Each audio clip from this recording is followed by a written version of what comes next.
Voces de la Radio, con Iliana Cervantes Lima. Saludos cordiales, Ecuador. Bienvenidos a otro programa más de Voces de la Radio. Para nosotros, como siempre, es un gusto presentarles a ustedes a los personajes que construyeron la trayectoria de la radiodifusión ecuatoriana. En este día, para nosotros es un honor conversar con Janet Torres. Ella es hija de uno de los referentes de la comunicación de la radio, así como también del radioteatro ecuatoriano.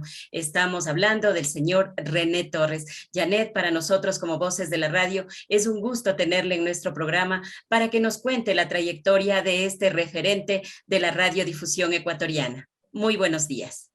Buenos días. Primeramente, a nombre de mi familia, en nombre de todos ellos, queremos agradecer la deferencia de su parte en relevar la trayectoria profesional de ese maravilloso ser humano que es mi padre. Bueno, lo ideal hubiese sido escuchar toda la magnífica historia que tiene él como radiodifusor. Bueno, el tiempo no lo permite y yo con las limitaciones que simplemente nos da el no haberlo vivido en persona, pero el haberlo conocido a través de sus narraciones, voy igualmente a sentirme orgullosa de hablar sobre esa persona tan importante en nuestra vida que es mi padre. Janet, una consulta. ¿En qué barrio creció su padre? ¿En qué sector de acá del Distrito Metropolitano él nació? Y sobre todo fue dando los primeros pininos en este mundo tan mágico como es la radiodifusión, así como el radioteatro y la comunicación. Bueno, mi padre nace en Yaruquí en el año 1931. Al momento ya cumplió 90 años. Su vida transcurre específicamente en el barrio de San Roque, porque un tío suyo era párroco de San Roque y siempre mi padre estuvo bajo su tutela. Entiendo que las inquietudes de papá en el tema de la radio se originan en el colegio. Él estudiaba en el Colegio Mejía y tenía algún compañero con el que de alguna manera sintonizaron en esta necesidad o en esta oportunidad de hacer algo de radio. Y efectivamente así lo hicieron en el barrio de San Marcos, en una emisora barrial que se llamaba La Voz del Barrio, con el señor Alfonso Cortés específicamente. Es este link que hacen y empiezan sus primeros pininos, diría yo, bastante rudimentarios en el quehacer de la radiodifusión. Janet, usted habla acerca de que su padre empezó en esta estación barrial, La Voz del Barrio, donde empezó a dar sus primeros pininos también con sus grandes amigos de la época. Pero sin embargo, ¿cómo fue este trajinar, tomando en cuenta de que él ha vivido en barrios tradicionales de acá de la capital ecuatoriana, por ejemplo, San Roque, San Marcos, donde la jorga de amigos era fundamental en esa época, donde la jorga era de una sensibilidad tan grande que los jóvenes se reunían, por ejemplo, para cantar, para hacer deporte, para contar cachos, esa etapa bonita que vivió la capital ecuatoriana. De ahí, ¿cómo se direccionó su papi ya a los medios de comunicación? ¿Cómo no? Estando igualmente, papá, entiendo yo que conventual como era Quito, ¿no? Estamos hablando de los años 1940, 1950. Era fácil difundir el quehacer, en este caso radiodifusor de un grupo de amigos. Y papá debe haber destacado por su voz, porque mi padre tiene una voz muy peculiar, la mantiene hasta el día de hoy. Usted habla por teléfono con él y es la voz de aquellos tiempos de cuando él tuvo su momento más trascendente como locutor. Entonces, mi padre, todavía en el colegio, y sus amigos impulsan este quehacer de papá y le contactan entonces en Radio Cordillera, de los señores, no recuerdo el apellido, pero es Radio Cordillera donde él se inicia haciendo un programa de locución. Tengo que destacar, sin falsas modestias, la amplísima cultura de mi padre y creo yo, la amplísima cultura de todas las personas que hacían radio en aquella época. Papá va ganando espacio precisamente por estas dos características, la física, que es su voz, y la intelectual, que es su amplia cultura. Va desarrollándose en Radio Cordillera, se va ligando a diversos programas, quizás se va encaminando en el tema de lo que es la música nacional, del conocimiento y de la difusión de los artistas nacionales de la época, con quienes también forja una amistad, ¿sí? Hablamos del señor Hidrobo, hablamos de los señores que formaban el trío Los Brillantes, el trío Los Reales, del señor Eduardo Erazo, todos ellos amigos de papá, y él va por ese camino para luego pasar a Radio Nacional del Ecuador, a Radio Quito, estuvo también en Radio Católica ya casi al final de su vida profesional en este ámbito.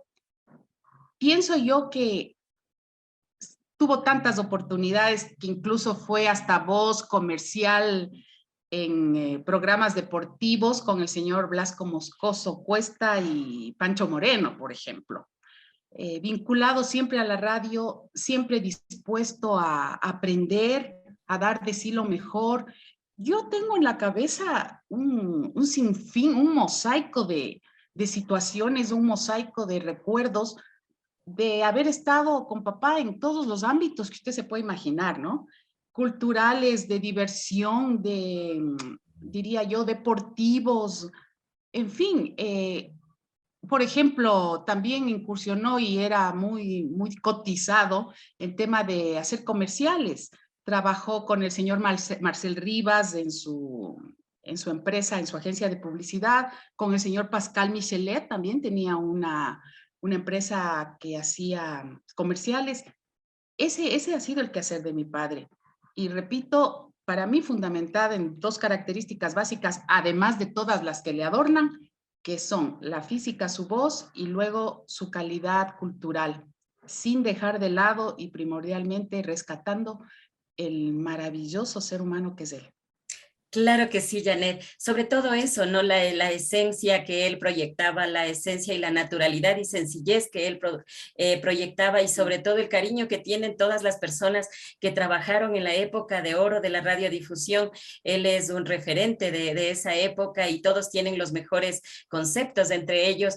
Yo recuerdo en una grabación que estaba escuchando del señor Edison Vargas Acosta, que él hablaba maravillas de su papá cuando él estaba realizando, creo, los 25 años en Radio Quito, pero siempre destacaba el trabajo y lo que inició también su padre con respecto a la radiodifusión ecuatoriana. ¿Cómo no? ¿Cómo no? El señor Vargas igualmente tuvo con papá una muy hermosa conexión, ¿no?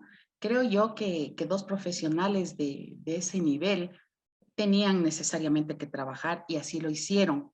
Tenían un programa en Radio Quito que fue un boom, que fue un éxito, y la verdad, la radio no podría ser lo que es ahora sin todas estas personas que no solamente pusieron su conocimiento profesional.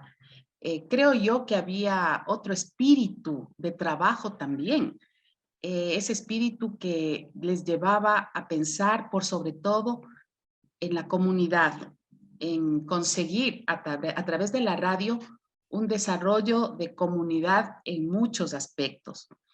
Pienso que esa también era una de las bases de haber podido ellos trascender, el haber considerado fundamental en todas sus actividades el dar hacia la comunidad un aporte que siempre fue en lo que tiene que ver con valores y con cultura. Así es. Janet, por ejemplo, en Radio Cordillera, su padre tuvo como compañeros a muchos de los referentes de la locución ecuatoriana. Por ejemplo, usted nos facilitó una foto donde estaba junto a la Miss Universo de Colombia, estaba con el señor Guillermo Jacome Jiménez, estaba con el doctor Brito y otras personas. Cuéntenos esta unión que había en esa época, porque en realidad no es que las personas trabajaban en radios distintas y no se llevaban, todo lo contrario, se llevaban si trabajaba en Radio Cordillera, si trabajaba en Radio Nacional, en Radio Quito, en América La Pasillera, pero sin embargo había esa camaradería. ¿Cómo se lograba eso? ¿Qué es lo que le cuenta su papi? Bueno, él siempre habló del espíritu, no de cuerpo, sino del espíritu de equipo. Como ya lo mencionaba, la idea no era trabajar desarticuladamente en un esquema competitivo, para nada. Todo lo contrario. Entendía yo, de lo que mi padre nos ha narrado, que el vínculo amistoso de profesionales les llevaba a hacer, voy a hablar en términos medio administrativos, hacer una planificación de gremio, de conjunto, en función siempre de conseguir dar hacia la comunidad lo mejor de sí, de poder llegar hacia el oyente de una manera positiva y de alguna manera también pues darles una herramienta, no solamente en términos de infundir valores y todo lo demás, sino de ser parte de su vida y también ser parte de su desarrollo, incluso en temas económicos, porque como usted mencionó, en la gama de radiodifusores teníamos pues profesionales, ¿no? El doctor Brito, por ejemplo, era un abogado connotado y un cantante maravilloso a quien incluso tuvimos la oportunidad de escuchar en la casa que papá acudían, pues, ¿no? Claro, nosotros pequeños no les dábamos la importancia que luego sí pudimos de alguna manera mirar y vivir. Pero era eso, yo pienso que era un espíritu de gremio con objetivos comunes y sobre todo con una decisión de plasmar en conjunto un proyecto importante hacia todos los ciudadanos. Janet, una consulta. ¿Y cuál fue el contacto para que su padre pueda ingresar en Radio Cordillera? ¿Qué es lo que les comentaba él? Porque siempre debe haber una persona que le diga, René, tú tienes las cualidades necesarias para que ingreses en esta radio. ¿Cómo fue? Entiendo que no recuerdo el nombre de los señores propietarios de Radio Cordillera. Ellos escucharon o estuvieron cercanos a lo que hacían en La Voz del Barrio. Y claro, empezaba la radio y necesitaban personal que cumpliera de la mejor manera con las labores. Contactaron a mi padre estaba ya con el bichito de la radio hasta lo más profundo de su ser, entonces no les costó mucho convencerle de que arrancara un programa de música nacional, entiendo yo, que era el boom también en aquellos momentos, y él aceptó. Entonces, una vez que consiguió estar allí, simplemente siendo una actividad que le fascinaba, dio su conocimiento, se enrumbó por esa área. Estaba olvidándome algo muy importante también. A ver, Janet. Por otro lado, mi padre, más o menos, diría yo, paralelo a esa época, conoció al ingeniero Gustavo Müller, que ha dicho papá, es el pionero en la elaboración de discos en el país. El ingeniero Müller lo conoce a papá y le invita a colaborar con él en la elaboración de los discos. Bueno, los pormenores de cuál era el proceso, medio difícil que yo pudiera transmitirlo porque no he tomado nota del tema. Pero es precisamente con el ingeniero Müller que, aparte de hacer en radio todo este tipo de programas, repito, con énfasis en temas de música nacional, también empieza la actividad de realizar o de elaborar discos con el ingeniero Gustavo Müller, a quien papá siempre recuerda con muchísimo cariño y suele en sus conversaciones poner de relieve la calidad humana y profesional de este ingeniero. ¿Y de Esa es dónde otra era? de las actividades. Claro, ¿y de dónde era el ingeniero? ¿De dónde era quiteño? ¿Vino de Europa? ¿Cómo era? ¿Le contaba tal vez su papi eso? Es quiteño de padres alemanes. Hizo todo su quehacer localmente. Entonces, claro, tenía también conexiones hacia el país de origen de sus padres y, claro, los adelantos y las actividades que se hacían en aquel país, él las conocía y como buen visionario quería también localmente desarrollarlas en la medida de lo que sea posible. Janet, pero su papá, luego de eso, él dijo, bueno, yo estoy en Radio Cordillera, pero sin embargo, él también participó cuando Radio Nacional del Ecuador lideraba, por ejemplo, los programas noticiosos, informativos, los programas de radioteatro. ¿Cómo ingresó él a Radio Nacional del Ecuador, tomando en cuenta de que en esa época esta emisora era sintonizada no solamente acá en la capital ecuatoriana, sino en todo el Ecuador? Mucha gente conocía sobre Quito en Loja, por ejemplo, era por Radio Nacional del Ecuador, es decir, estaba en el corazón de la gente, pero también en la mente de las personas. ¿Cómo no? Creo que como todo proceso profesional, ¿no? Usted está en un sitio, en una empresa o donde fuese, y claro, su quehacer va siendo una carta de presentación que hace que vaya escalando niveles y que también pues en el mercado quienes estén interesados en sus servicios lo quieran acoger en su medio, en su empresa, en este caso en su radio. Eso es lo que ocurrió. Se generó la idea y luego se plasmó en un proyecto importante, la Radio Nacional del Ecuador, y lo que hicieron fue congregar a los mejores profesionales de aquella época para que den impulso a este medio de comunicación que pretendía precisamente hacer lo que usted mencionaba, ¿no? Difundir no a nivel local, sino a nivel nacional todo lo que no solamente era información gubernamental, sino también dar cabida a programas de todo tipo, culturales, económicos y también sociales.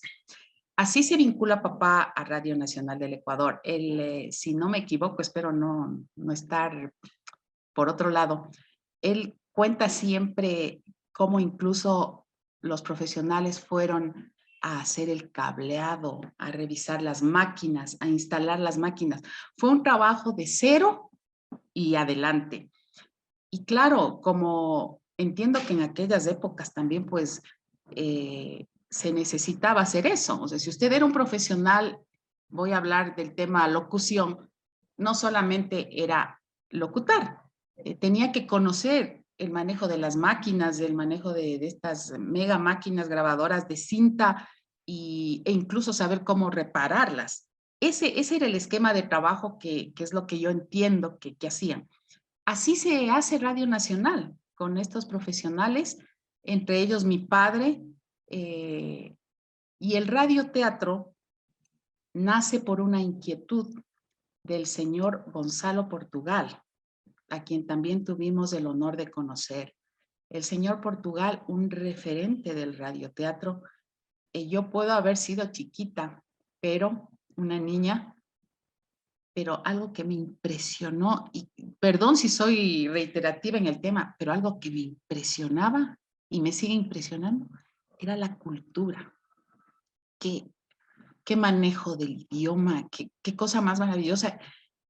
Escuchar una reunión para planificar un programa, una radionovela, un sketch, lo que fuese, que muchas veces se podían haber hecho en mi casa o en cualquier otra casa. Y si yo estuve presente, siempre me impactó el manejo del idioma, la cultura, el conocimiento y el compromiso social de estas personas. Se hace radioteatro, repito, me parece que la semilla la inyecta el señor Portugal. A este conjunto, en este conjunto más bien dicho de personas, que arrancan en esta área, se unen mi papi, obviamente, Jorge Saldumbide, hermano de mi madre, alguien más, el señor Terán, por supuesto, y claro, para ellos también es otra aventura en su quehacer. Voces maravillosas de todos, voces preciosas para la locución, y adicionalmente recuerdo que papá contaba cómo se las iban ingeniando para hacer los sonidos de la lluvia, el sonido de caballos trotando. Lo hacían todo. Por eso eran tan buenos, porque no eran dependientes de alguien externo, sino ellos lo hacían, ellos libreto, musicalización, efectos y personajes. Entonces, un grupo de buenos amigos y de muy buenos profesionales que llevan adelante el radioteatro en el país. Janet, es una época maravillosa. Por ejemplo, usted habla del señor Gonzalo Portugal, usted también ha sido sobrina de uno de los referentes del señor Saldumbide. O sea, usted vivía en una casa que les gustaba mucho la radio, pero también la cultura.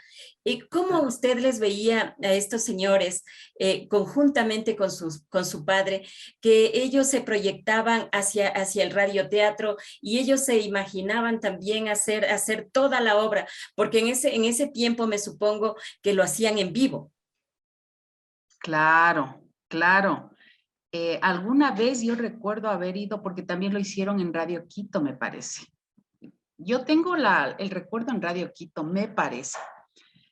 Claro, era una cabina, ¿no? Un estudio en donde los equipos eran unas cosas gigantescas. Hoy tenemos una grabadora micro, pero en aquel entonces eran unas cosas gigantescas. Y claro, habían preparado el libreto y empezaba la obra. Simple y llanamente, con el micrófono en mano, el personaje muy bien estudiado, el diálogo a la mano, porque obviamente era fácil, podían leerlo, y con esa soltura, con esa, ¿qué le diré? Esa seguridad de quien, al haber elaborado desde cero hasta la producción propiamente dicha y presentación del producto, sabían los tejes y manejes. Entonces, bastaba un guiño de ojo de uno a otro y ya sabían si había que hacer énfasis en una frase o había que omitir una palabra, o quizás por ahí a alguien se le ocurrió improvisar e introducir alguna idea, pero era tal la complementación que existía entre ellos que, le repito, en la edad que yo debo haber tenido muy pequeñita, eran cosas que impresionaban. Como usted lo dice, sí, yo considero que el privilegio nuestro, hablo de mis hermanos mío, y quizás debe haber sido también de los familiares de las demás personas, fue haber vivido inmersos en la cultura no impuesta de ninguna manera, sino traída como algo natural a casa. En mi casa la música mandaba, la música de todo tipo, gusto exquisito de mi padre y de mi madre. Nosotros despertábamos y dormíamos con música. Era una cosa maravillosa, de todo tipo, de todo tipo. Y luego de eso, pues, también el escucharle a papá leer era algo que le atraía, ¿no? Con esa voz, con esa modulación. Saber leer es un Es un atributo, arte. es un atributo que no es para cualquiera. Puede ser para cualquiera, pero hay que ponerle interés. Entonces, escuchar esa modulación, escuchar, era algo maravilloso.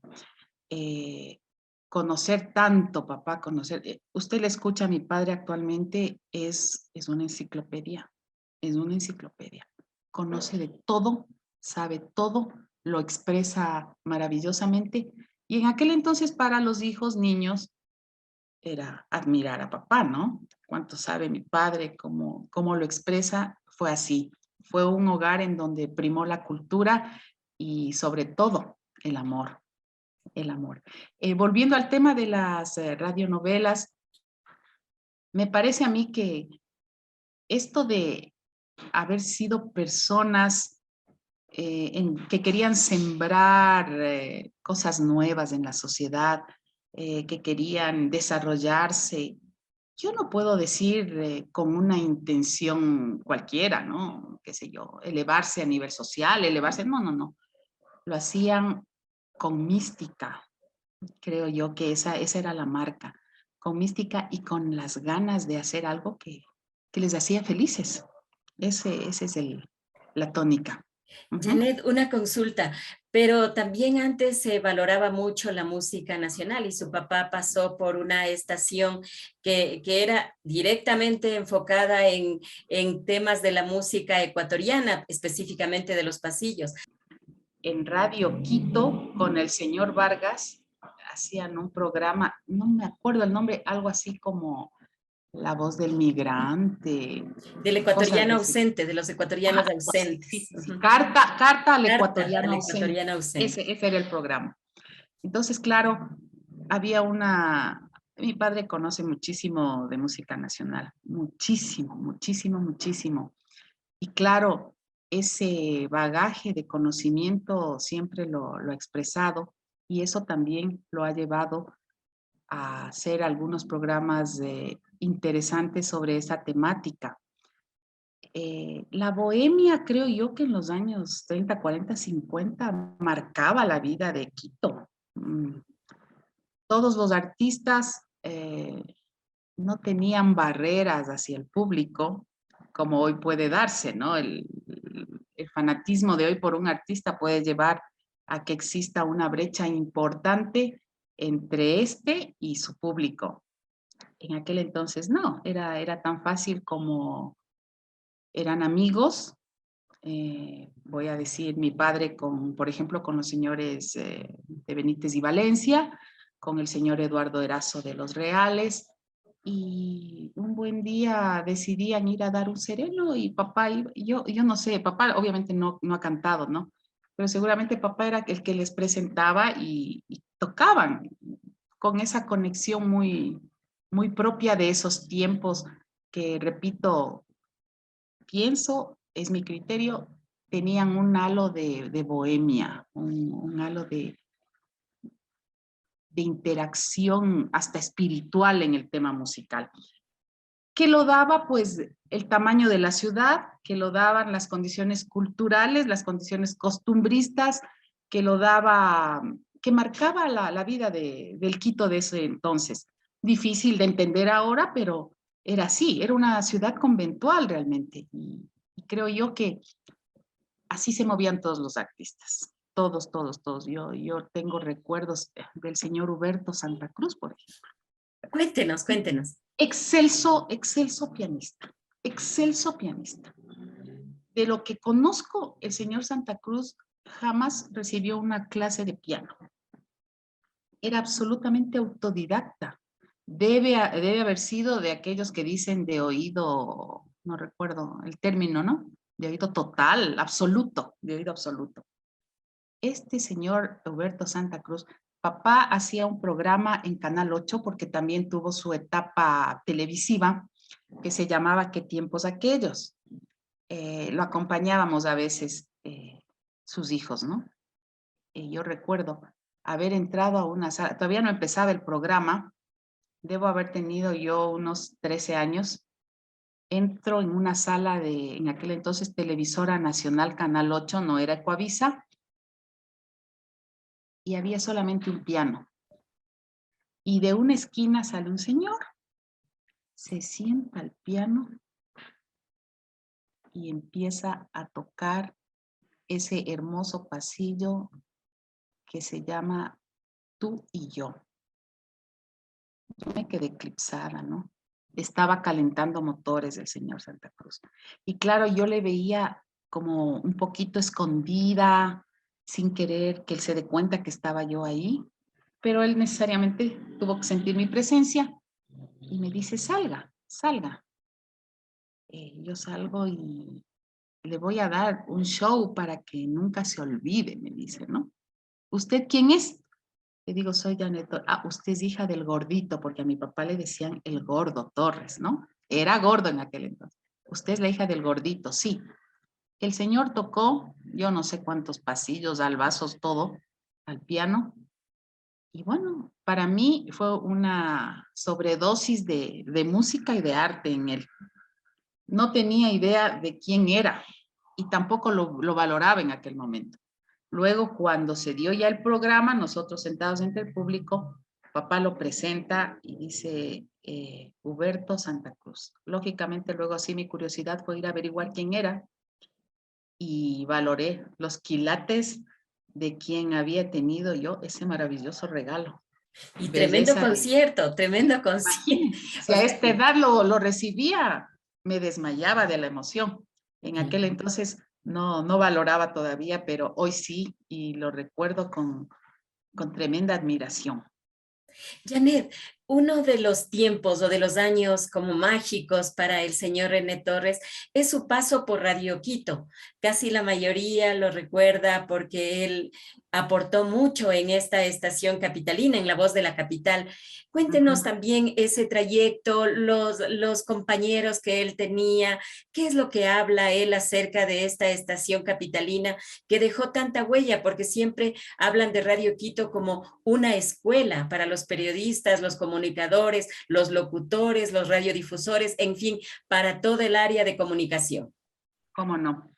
A ver, sí, yo creo que Radio Quito era icónica a efectos de cualquier profesional que hacía radiodifusión. Sí, mi padre igualmente tenía allí un grupo maravilloso de compañeros del que yo tengo mayor recuerdo, era del señor Moya. Le decían la vieja Moya. Yo de él me acuerdo. Sonidista, él es sonidista. Sí. De un espíritu gracioso pero superlativo. Era un hombre maravilloso. En Radio Quito, papá, creo que hizo de todo, de todo. Trabajó en programas, obviamente, de música nacional, hacía noticieros, era voz comercial, como yo ya lo dije, de los programas deportivos que llevaban adelante Pancho Moreno y Blasco Moscoso. También hacía soporte técnico, multifunción mi padre, multifunción. Claro, tiene un recuerdo también a la par de maravilloso que del ingeniero Müller, de don Carlos Mantilla Ortega. Mi padre habla siempre de que don Carlos me llevó a Radio Quito y don Carlos le llevó luego a Canal 8. Entonces, la calidad humana de un jefe como don Carlos Mantilla, que es lo que papá transmite, hacía que el equipo sea igualmente una familia en la que estaba papá donde le necesitaban. ¿Bien? Su rol obviamente era locutar, presentar un programa de X naturaleza, pero terminaba haciendo lo que le pedía a don Carlos y papá no era el único, eran todos, porque era un engranaje de varias piezas en donde más allá de que una esté superpuesta a otra, todas confluían en llevar adelante la maquinaria que era Radio Quito. Una radio muy importante, una radio de trascendencia y donde definitivamente primaba la camaradería y el profesionalismo de cada uno de ellos. ¿Qué significa para él, por ejemplo, Radio Quito, hablar de Radio Quito? ¿Qué es lo que él comenta acerca de esta estación, de los años que estuvo, del trabajo que hizo? Usted mismo dice que él era como una persona multifuncional, donde él realizaba todos estos aspectos, tomando en cuenta de que decían que en Radio Quito se contrataba a las mejores voces de la época, a las mejores voces y aparte de las mejores voces, gente que tenga conocimiento y también mucho de cultura. Bueno, sí, el referente, creo yo, en cuanto a cultura radiofónica de esa época era Radio Quito. Confluían ahí, pues como usted lo mencionó, las mejores voces, pero el tema es que no solamente porque papá lo ha dicho, sino porque se evidencia en la actualidad, ¿no? Un locutor no era solo una voz agradable al oído, ¿no? Un locutor era una persona culta, capaz de transmitir con su voz un idioma castellano adecuado, de donde el oyente podía también extraer o sentirse influenciado por esa facilidad de palabra y por ese uso adecuado del idioma. ¿Qué dice papá de Radio Quito? Que fue lógicamente su universidad, ¿no? Fue su universidad. Él había ido escalando en diferentes emisoras, tuvo la, diría yo, la gracia de haber contactado, de haber conocido a insignes radiodifusores. Creo que todos los de peso, grandes amigos de papá, todos, no se me ocurre alguien y decir esta persona, no, creo que todos. Entonces, claro, al momento de juntarse en Radio Quito, personas que tenían, repito, también un objetivo común y estaban dispuestos a dar lo mejor de sí para llevar adelante, hizo que definitivamente el trabajo en Radio Quito sea fructífero y a la vez de fructífero le dé a él una gran satisfacción.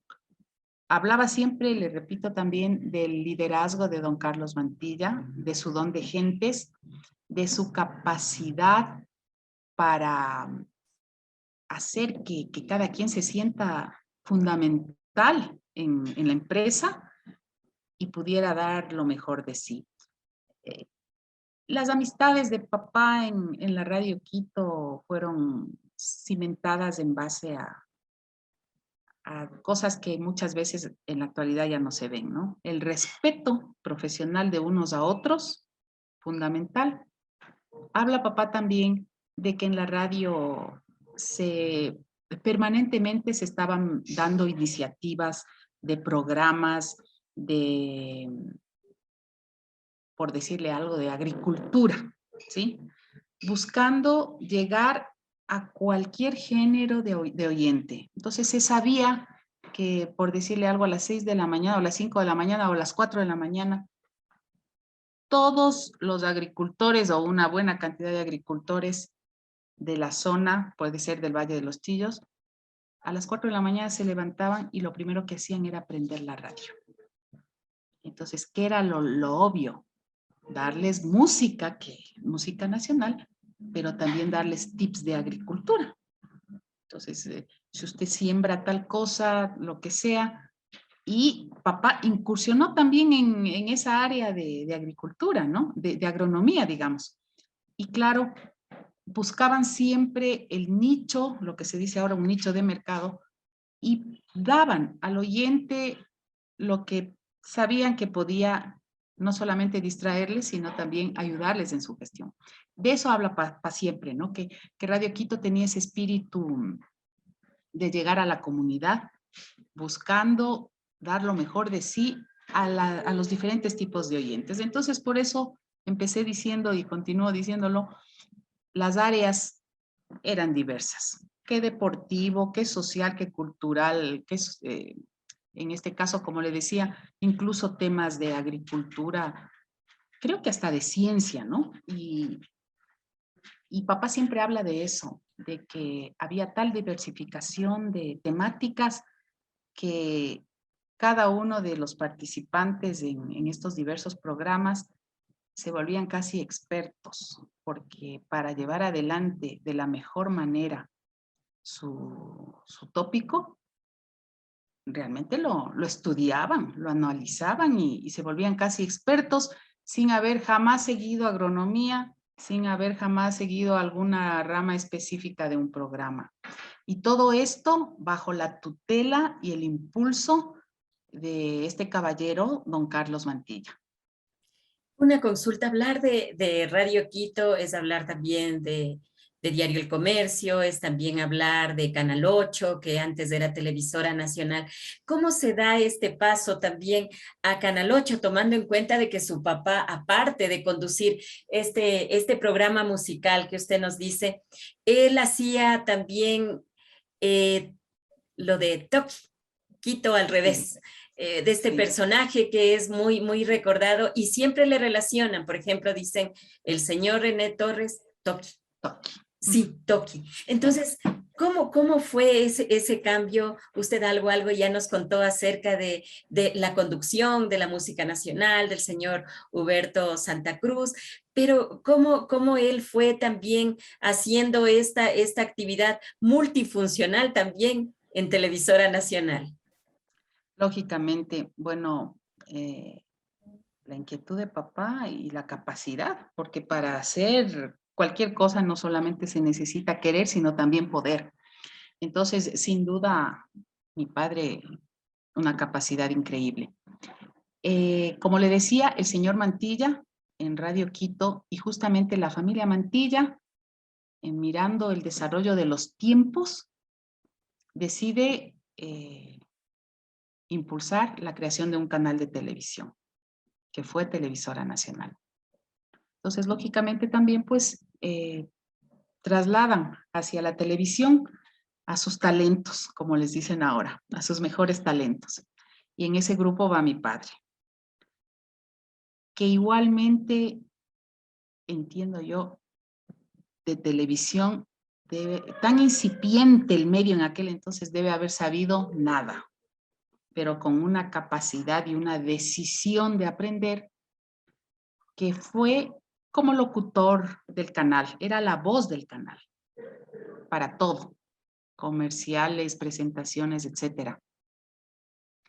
Y va evolucionando mi padre porque la misma empresa les otorga capacitación de esta televisora mexicana, ¿no? No me acuerdo cómo de las telenovelas, Televisa, Televisa. ¿sí? De Televisa. Así que el canal empieza a traer gente muy connotada de Televisa para que fuesen preparándoles profesionalmente al equipo que ya estaba en Televisora Nacional. Entonces papá aprende manejo de cámaras. Mi padre es técnico en sonidos, ¿no? Entonces se especializa también en el tema, aprende de escenografía. No solo papá, eso quiero recalcar, es el grupo de personas que participaban del proyecto de Televisora Nacional.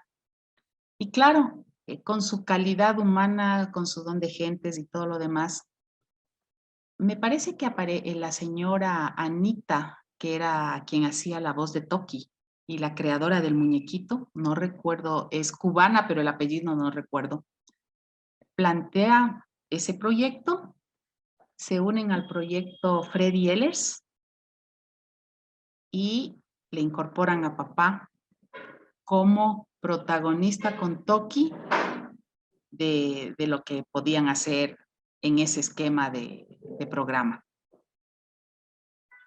Mi papá tiene un carisma maravilloso. Usted lo conoce y no tiene idea ese halo maravilloso que él tiene, ¿no? A los hijos, por el amor, lógicamente. Cualquier extraño que le trata a mi papá se conecta con él enseguida. Entiendo que así se dio esta situación y claro, participan Freddy Ehlers, la señora Anita y papá. Arranca Toki y fue un éxito. Como usted bien lo dice, quizás la gente de la época no sabría quién es René Torres en rigor si no fuese por el muñequito, por Toki. A quien papá, como siempre, guardó un cariño muy especial. Ana María era la señora. Entonces, siempre recuerda con mucho cariño a la señora Ana María y por supuesto al señor Ehlers, que me parece que era el productor. Y se da el programa, es un éxito, papá trasciende en ese ámbito también y descubre que era un gran actor. Entonces, por algún lado también tuvo algún pinino, no solamente en el radioteatro, sino en alguna obra, pero no le dio por ahí porque creo que no llenó su satisfacción total, ¿no? Entonces pensó que la televisión era lo suyo, al igual que la radio, y en esas dos actividades se mantuvo hasta cuando se jubiló, ¿no? Y aún más allá, porque jubilado también fue a trabajar en Canal 10, en TC Televisión, donde hizo un programa madrugador, El Madrugador se llamaba, en el que compartió con el señor actor Carlos Michelena, y fue también un programa de mucho éxito.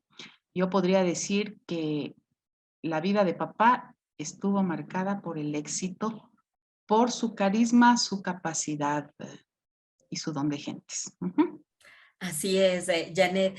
Una consulta para las nuevas generaciones, sobre todo para conocer lo importante que fue este programa Toki en los capitalinos, sobre todo. ¿Cuál era el mensaje que daban? ¿Cómo era esta conversación, esta alianza y esta amistad que tenían el señor René Torres y el muñequito? Siempre en todo programa la idea era transmitir un mensaje hacia la comunidad, ¿sí? Y en este caso, no solamente a la comunidad de personas, de adolescentes a adultas, sino también a los niños, porque se trataba de un muñequito.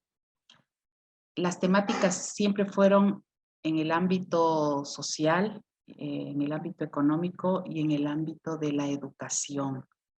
Incentivar en los niños, en los infantes, un espíritu de trabajo, de valores, y también darles a conocer que la diversión no estaba divorciada del cumplimiento de las obligaciones. Creo yo que por esa línea iba siempre el programa. Había también crítica en el ámbito político, porque se manejaban en una gama de espectadores, repito, de niños a personas grandes, ¿no? Por lo mismo, en este target de oyentes y de televidentes, se topaban también temas álgidos de política, al punto que si usted recuerda, clausuraron el canal, me parece, o clausuraron el programa. No sé si es en la época del doctor Velasco Ibarra, no recuerdo bien, pero en el libreto del programa soltaron alguna cosa que le pareció al gobierno totalmente fuera de foco.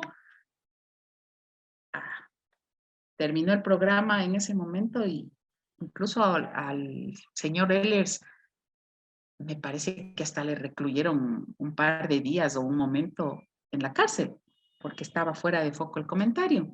Esa es una de las anécdotas, ¿no? El papá no llegó a tanto, pero los responsables del programa sí tuvieron que soportar la retaliación de lo que habían dicho. Ese era el programa, ese era Toki. Una mezcla de temáticas, repito, en pro de la diversión, en pro del entretenimiento, pero también con un mensaje hacia el pensamiento de niños, adolescentes y personas adultas. Más o menos, ¿cuántos años estuvo al aire Toki? Más o menos, ¿cómo fue esta proyección? No podría decirle cuántos años, la verdad, no lo recuerdo. El muñequito, el programa en sí, creo yo que un poquito tuvo un quiebre a raíz de esta situación que le había comentado, ¿no? Ya empezó a hacer la televisión, no es que empezó, yo creo que siempre la televisión como negocio requería tener un agregado de venta de producto, ¿no? Y cuando ya se dan estas situaciones un poquito de rompimiento de esquemas, puede ser que para los administrativos y gerencia empiece también a darse otra óptica.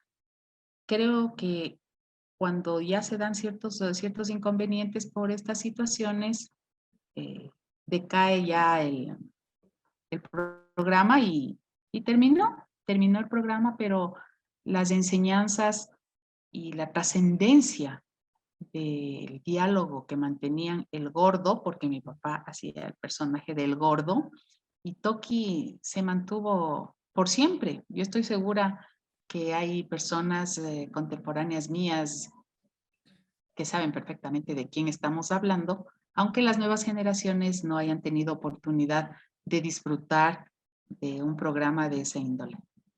Hablemos ahora de Radio Católica y muchos periodistas que eran jóvenes en esa época cuando su padre estaba a cargo de esta estación y tienen también igual unos comentarios sumamente buenos acerca del trabajo que él realizaba ahí. Cuéntenos usted la trayectoria de su papi en esta radio también. ¿Cómo no? Papá siempre conectado a temas sociales, siempre. Y recuerdo también que mi padre tuvo un tío cura que le decía, era el párroco de San Roque. Entonces, mi padre, sin haber tenido una estrecha vinculación con la iglesia católica, pero siempre tuvo amistad y en lo que le era posible siempre apoyó causas sociales a través de la iglesia. Entonces, el padre Niño, Alfonso me parece que se llamaba, Alfonso Niño, tenía a su cargo Irfeyal, que es la radio de la comunidad salesiana, creo yo. Y claro, el padre Niño le pedía a papá colaboración en cuanto a capacitación de las personas que llevaban adelante Irfeyal, cómo debía ser un programa, cómo debía ser una presentación. Y mi padre, con muchísimo gusto, lo hacía. Era su granito de arena que le daba muchísimas satisfacciones. Entonces, yo que sé, había una radio en el oriente, radio comunitaria, iba a participar una persona como locutor, pero claro, era una persona sin conocimiento mayor, pero sí con mucha voluntad. Entonces, se necesitaba darle algo de profesionalización y le pedían a papá que lo tomara a cargo por unas horas o unos días puede ser, y papá hacía esa labor.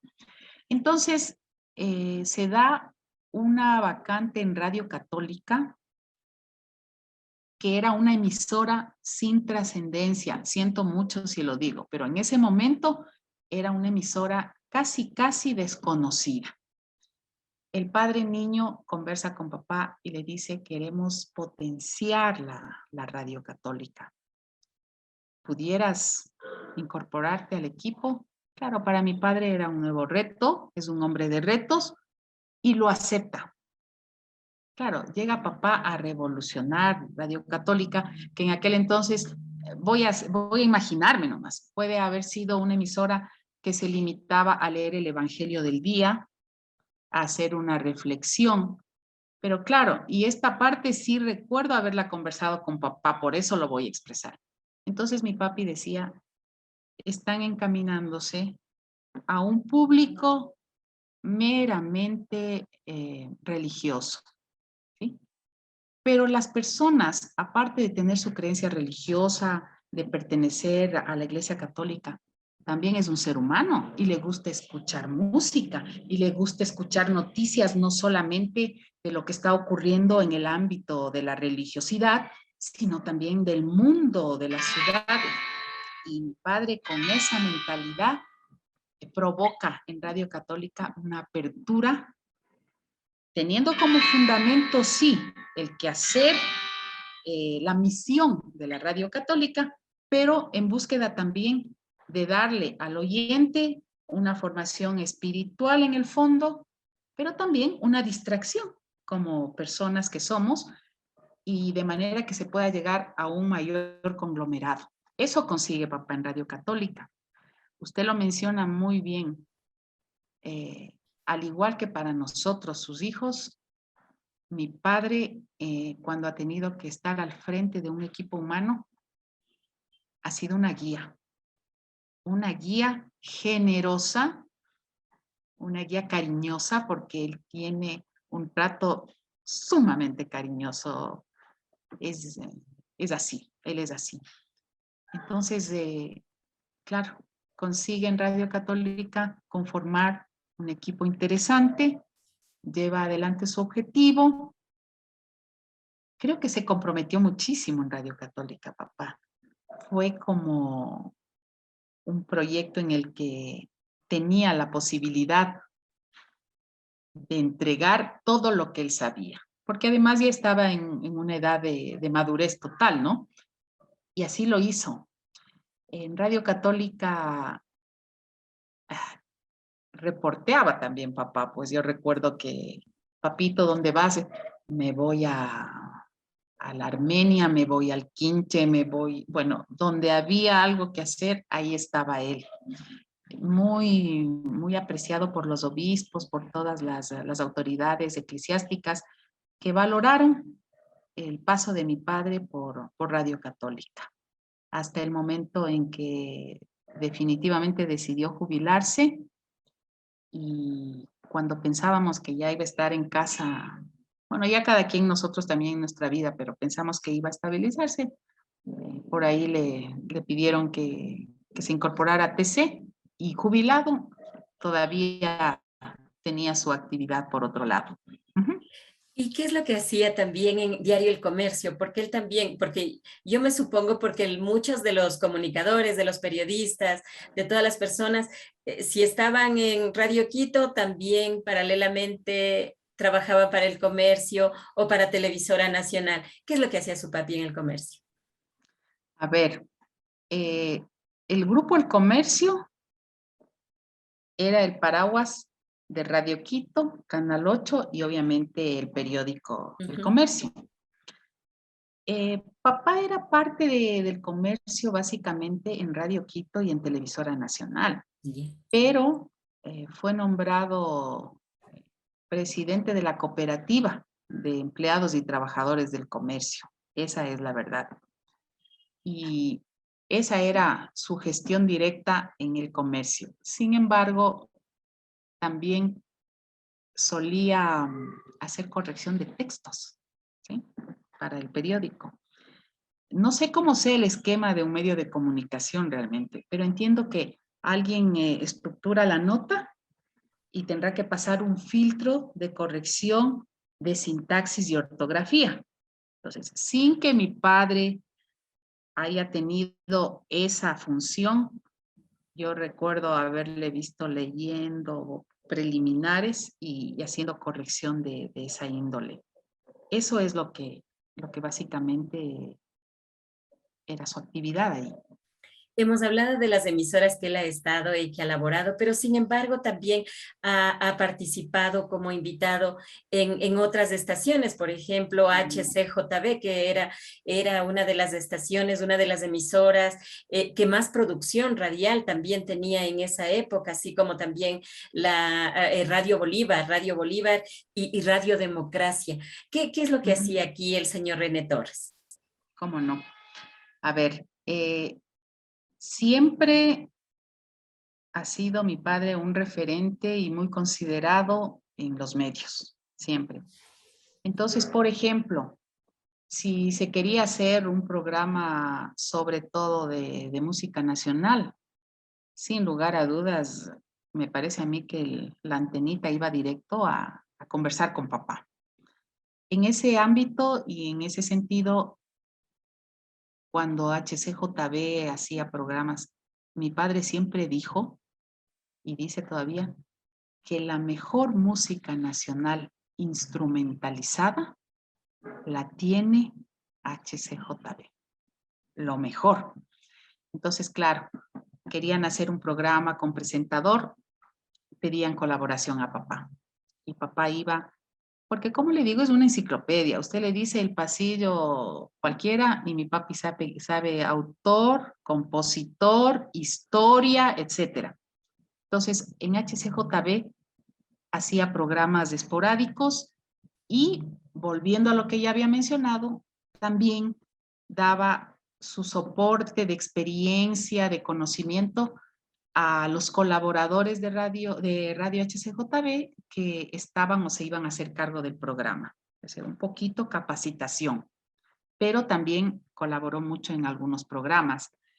En Radio Democracia hizo el programa de agronomía. Ajá. Sí, yo recuerdo a papá embebido en libros de cómo se cosecha, siembra, etcétera, tubérculos, cereales, se iba al INIAP, esa imagen yo la tengo. Y así en Radio Democracia también a las 4 o 5 de la mañana un programa en ese sentido. Mi padre ha tenido una pasión por la agricultura que lastimosamente nunca la pudo desarrollar de lleno, pero es un amante de las plantas increíble y por eso mismo decía, el agricultor nuestro necesita tecnificarse. No va a poder ir a la universidad un agricultor que se encuentra afuera en los páramos, ¿no? Pero sí tienen una radio. Entonces, a través de la radio, y lo que hacen, lo primero que hacen cuando se levantan es encender el aparato. Entonces, es importante llegar a ese segmento y por eso en Radio Democracia hacía este programa, recuerdo. ¿De qué otra radio? Papá también tuvo su participación en Radio Casa de la Cultura Ecuatoriana, siempre en el ámbito musical y de radioteatro, siempre. Es básicamente el quehacer de papá tan amplio que hay una cantidad de cosas que pueden estar pendientes, pero gracias a sus preguntas algo más puedo expresar. Entre los personajes del radioteatro en las diferentes emisoras que él pasó, por ejemplo, Radio Nacional del Ecuador, Radio Quito, Radio Casa de la Cultura, que en esa época eran las estaciones que se preocupaban de esta producción, ¿de quién le ha contado más su papá? Siempre del señor Portugal, ¿no? Siempre de Gonzalo Portugal. Era una admiración, porque todavía usted habla con papá y habla del Gonzalito Portugal como de un padre. No creo que en términos de edad cronológica haya sido un padre, pero de lo que entiendo, el señor Portugal fue el motor de todo lo que hicieron en radioteatro. Ahora, lógico, como usted bien lo mencionaba, con el hermano de mi madre, Jorge Saldumbide, y también el señor Edison Terán, hicieron un trío sensacional. Y ese es el equipo básico en esta actividad. Supongo también que existieron otras personas como siempre, pero en mis recuerdos, quienes he mencionado básicamente. Y el legado, como usted ve, esta trayectoria también del señor René Torres, que ha dado no solamente a la capital ecuatoriana, sino a todo el Ecuador en el tema de la radiodifusión, de la comunicación, de la radio en general.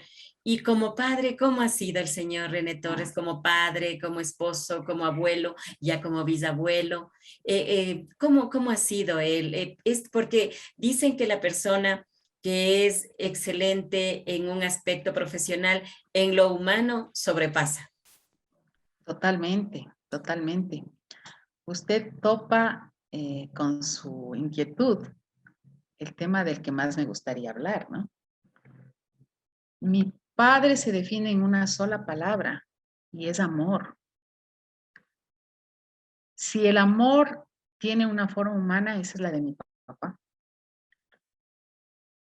Totalmente cariñoso, cariñoso. Alguien que siempre utilizó el diálogo como recriminación. Yo no recuerdo que mi padre me haya rozado, no, para nada. Siempre se sentó con nosotros cuando cometimos un error, de niños travesuras, luego de adolescentes algo quizás un poquito más reprochable, si usted quiere, pero siempre dialogó. Se sentaba a dialogar y no a reclamar, sino a transmitir su experiencia y a que entendamos por qué estuvo mal. Ese era el fin, que hagamos conciencia de por qué estuvo mal. No enfocado solamente al hecho del daño que pudimos habernos hecho nosotros mismos, sino a la implicación que eso podía tener hacia otras personas, que obviamente si se trató de alguna cosa un poquito fuerte, digamos, en la casa, cómo este comportamiento desniveló lo que pudo haber sido una situación diferente con mi madre, con mis hermanos, etcétera. Creo que en aquella época los roles estaban muy marcados, ¿no? Mi padre era el proveedor y mi madre el ama de casa. Nosotros nos desarrollamos en un equilibrio espectacular entre el consentidor amoroso de mi padre y el equilibrio espectacular también de mi madre. Dos personas con roles muy marcados, con roles muy establecidos, que en conjunto dieron un equilibrio espectacular. Papá, un hombre cumplidor de sus obligaciones en todo aspecto, el proveedor de la casa en términos económicos. Poco tiempo nos daba por sus actividades. No era un padre de estar todos los días en casa. Uno se despertaba y papá ya se había ido, porque la radio probablemente tenía un programa a las 6 de la mañana. Igualmente se regresaba y almorzábamos, papá almorzaba eso sí con nosotros, pero ya en la noche a lo mejor ya no le veíamos porque tenía actividades en el Canal 8, etcétera, etcétera. Poco tiempo, pero un tiempo, como se dice ahora, de calidad, de calidad. Él no nos faltó en términos de sentimiento, porque como lo decía, él es amor.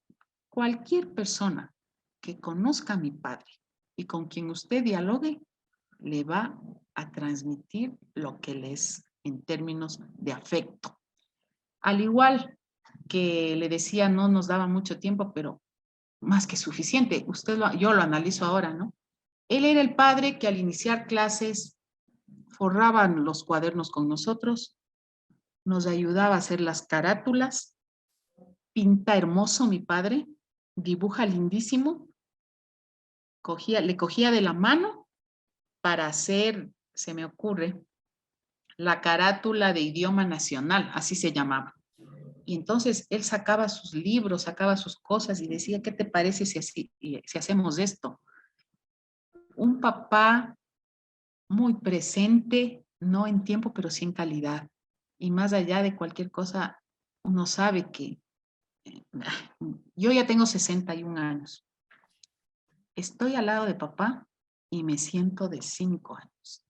De 5 años. Sí se le ve muy joven, aparte, no parece de 61, le cuento. Entonces es también herencia de mi padre, porque no sé si usted le vio en alguna fotografía. Papá tiene 90 años y tiene poquísimas canas y todo él, ¿no? Ajá. Y gracias por esa apreciación. Entonces, fíjese que como hija, ¿no? Hablo como Janet, básicamente. El saber que si necesito un hombro, es el de papá. Él está. Es el de papá, sí. Y si necesito un impulso con fuerza, es mi mamá. Entonces, mi padre ha sido la parte de ternura total, o sea, de agarrar la mano, del besito, de la caricia, y mi mami ha sido los pies sobre la tierra y a trabajar, a ir hacia adelante. Entonces, yo diría que papá como padre, como esposo, como abuelo, como bisabuelo, es un corazón gigante. Lo disfrutamos todos sus nietos se sienten orgullosísimos del abuelo, todos los nietos le adoran, le valoran enormemente y claro, en su vida tienen el espacio bien marcado de esa persona que para todos un abuelo es especial. Para mis hijos y mis sobrinos, su abuelo es súper especial. ¿Cómo se conoció con su mamá? ¿Cómo? Porque los noviazgos de antes eran sumamente románticos, muy diferentes, ¿no? Aunque la esencia es el mismo, el amor. Claro, a ver, mi padre de San Roque, mi madre de la Loma Grande. ¿ya? Entonces, medio interconectados, ¿no? En términos físicos, en el Quito de aquel entonces. Mi papi con sus amigos también de la Loma Grande, amigo de mis tíos,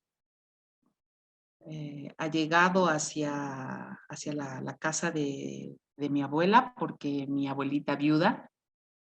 Y claro, así le conoce a mi madre, ¿no? Le conoce a mi mami. ¿Cuál es el hándicap de papá? Ser sobrino de un cura. Mi abuelita, la mamá de mi mamá, curuchupa de cepa. Más allá de que mi padre hubiera sido un monstruo físicamente hablando, la carta de presentación es que tenía un tío cura. Entonces, eso le abrió el camino a mi padre, porque estamos hablando de una época en la que el noviazgo pasaba por la mamá, por los papás, pues no era directo a la interesada, sino también al entorno de los padres. Así que mi papito, pues, mi abuelita le acogió, tengo un tío cura, por favor, bienvenido. Y así va empezando la relación. Mi mamita 18 años, mi papi ya 26, porque se llevan 8 años de diferencia, en una sociedad en la que lógicamente en aquella época pues se necesitaba una persona con madurez, con todas esas características que le permitían mantener a la familia, más que hacer feliz a la mujer. Me parece a mí que así era la tónica de esos tiempos. Y claro, papá tenía todas las condiciones y ese mismo hecho de tener relación de amistad con sus cuñados, con los que iban a ser sus cuñados, y de tener relación más aún con la interesada que era mi madre y con la hermana de mi madre, porque mi tía Charito, que en paz descanse, le adoraba a papá. A papá se le facilitó absolutamente todo. Cuñados, cuñada, suegra, y mi mamá tranquila, no tuvo ningún inconveniente en que florezca esa hermosa relación. Y de ahí se casaron. Se casaron, claro, sí, se ¿Cuántos, casaron en qué iglesia se casaron? ¿En cuántos hijos en son? San Roque, en San Roque. Ah, en San Y Roque. claro, el párroco, pues el Ujú. párroco era el tío de papá. A ver, somos 4 hijos, 3 mujeres y el último es varón. Entonces siempre le molestaba yo a mamá, le digo, usted estuvo esperando el varón, porque nació René, también se llama mi hermano, y ahí murió el tema. Somos 3 y tiene, a ver, 6 nietos y ahora una bisnieta. Que es una belleza. Dios mío, la Sarita se llama. Es nuestra estrella. Bueno, nosotros somos pocos de familia y no hemos tenido niños en nuestro núcleo, ¿no? 23 años atrás. Entonces llega la Sarita y nos da loca completamente a todos. Estamos felices y papá mucho más. O sea, mi papi no habla de Sarita, habla de mi primor, ¿no? Llegó mi primor. Es una cosa, ya le digo, lo sensible que es él, lo afectivo, porque tiene una sensibilidad tamaño familiar. Entonces, para él, el solo verle y llora, ve a su chiquita y llora. Si con nosotros llora, no digamos con la bebita. Estamos felices en un núcleo familiar que Dios ha bendecido, porque gracias a él y gracias también al trabajo y a la sabiduría que han tenido mis padres, hemos podido enrumbarnos de la mejor manera y en la medida de lo posible transmitir también a nuestros hijos ese sentido de afecto, que para mí todo está muy bien, ¿no? Desarrollarse profesionalmente, absolutamente todo está bien, pero cuando usted tiene un equilibrio emocional, de cariño, de afecto, creo que tiene la base para que todo lo demás florezca. Janet, ¿cómo le definiría a su padre? A ver, creo que lo hice ya. Si usted me pregunta, papá es amor. Mi papi es amor. Con todo lo que la palabra conlleva. Con todo, con todo, con todo, con todo. Es decir, es cuidado, le alimenta la autoestima, le prodiga atención, suma atención, le prodiga también enseñanza bajo ese esquema amoroso. Si vamos por el lado de su quehacer profesional, él ha sido un hombre, voy a deshacerme del criterio afectivo que puedo tener, que de hecho lo tengo por mi padre, ¿no? Pero yo veo que es un hombre que sembró de la mejor manera y cosechó abundantemente. Fíjese, estamos hablando de él. Él tiene 90 años, no sé cuántos años dejó ya el quehacer profesional. Hasta el día de hoy, hay personas que piden una entrevista con él, que solicitan un consejo profesional de él. Hasta hace no mucho tiempo hubieron estudiantes universitarias que querían conocer de su boca la historia de la radiodifusión, la historia de algunos aspectos de los medios de comunicación. Entonces, papá no ha sido olvidado, permanece vigente porque él sembró y ahora cosecha. Papá es un hombre altamente preparado, muy inteligente, con inteligencia intelectual y emocional, una persona honrada, muy, muy honrada, muy honesta en todo lo que hace y claro, culturalmente una luz. Sí. La cultura de papá es envidiable, es envidiable. Janet, yo quiero agradecerle por esta entrevista que usted nos ha dado y sobre todo por dar a conocer la trayectoria de su padre. Ojalá nosotros también podamos conversar, aunque sea por teléfono, con el señor René Torres, o si puede ser por vía Zoom, no le molestaríamos mucho tiempo, nos encantaría, sería un sueño convertido en realidad. Bueno, creo que la que agradece soy yo. En la vida hubiera pensado que tenía la oportunidad de hacer público mi sentimiento, mi admiración por mi padre, mi orgullo. Usted nos ha dado el regalo y sin lugar a dudas el reconocimiento es nuestro y le deseamos que tenga todo el éxito en su quehacer, todo el éxito. Nuevamente mil gracias y la oportunidad se dará. Dios mediante, así será. Nuevamente quedamos muy reconocidos por esta posibilidad y yo en lo personal, un sueño hecho realidad, difundir lo que es mi padre para mí. Gracias. Muchas gracias a usted, Janet, por haber aceptado esta entrevista, por sobre todo poner el corazón, ¿no? Muchas veces en las entrevistas somos tan formales, pero nos olvidamos de que somos seres humanos con sentimientos y usted le ha puesto eso y eso es fundamental para que nosotros como personas también nos vayamos proyectando y no nos olvidemos de que tenemos emociones, sentimientos y sensaciones y también personajes que admiramos y que debemos valorar. Muchas gracias, Janet. A usted muchísimas gracias. Y yo diría que el sentimiento lo pone el protagonista, mi padre. Gracias. Claro que sí. En este día hemos dialogado con Janet Torres. Ella es hija del conocido comunicador, radiodifusor, actor también de radioteatro y uno de los referentes de la época de oro de la radiodifusión ecuatoriana, el señor René Torres. Amigos y amigas oyentes y televidentes, queremos agradecerles a ustedes también por esa sintonía que siempre nos proyectan cada semana y nos dan a conocer también sus inquietudes y nos pidieron también el personaje en este día, que es el señor René Torres. Muchas gracias a ustedes, muchas gracias a Janet y nos volveremos a ver y a escuchar en el próximo programa. Que tengan un excelente resto de día. ¿Por qué comienza la radio El Prado? Resulta que le habían solicitado con motivo del centenario de la batalla de Tarqui hiciese algo para contribuir a las ceremonias de festejo en el Colegio San Felipe. Y entonces se le ocurrió hacer una transmisión desde la fábrica El Prado hasta el Colegio San Felipe. Entonces construye el transmisor y el receptor. Pero se construyó hasta los micrófonos de carbón. Pero esto le provocó en él una inquietud mayor. Empezó él también a producir sus discos, pero los hacía en acetato. Hasta el próximo programa, donde conoceremos a más voces de la radio.